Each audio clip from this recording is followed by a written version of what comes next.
नाही का? हे काय तुझे पैसे याच्या सकट आणि हो परत माझ्या परिवाराकडे वाकड्या नजरेने बघू नकोस. आवाज खाली ओरडायची गरज नाही. पैसे मागायला आला होता तेव्हा कसं कुत्र्यासारखं पाय चाटत होता आणि आता पैसे परत करताना वाघासारखी गडगडी बोलतोस का रे? या राजेश्वर पाटलाचे उपकार विसरलास का? नाही, उपकार विसरणारा माणूस नाही मी.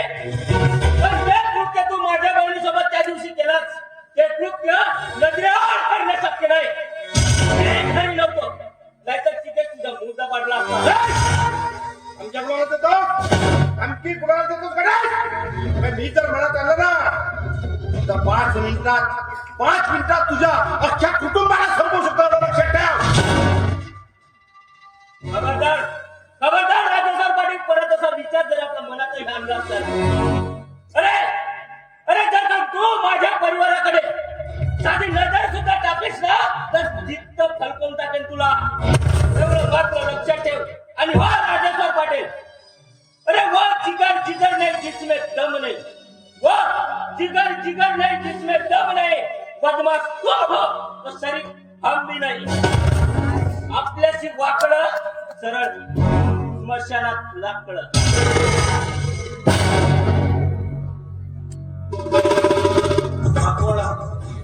धमकी देऊन गेला. या राजेश्वर पाटलाला धमकी देऊन गेला. काही सांगता येत नाही बाबा. एका हनुमंतानं एवढ्या मोठ्या रावणाची लंका लहानशा शेपटीने पेटवून टाकली होती. हा माझं सरळ पेटवल्याशिवाय नाही राहणार.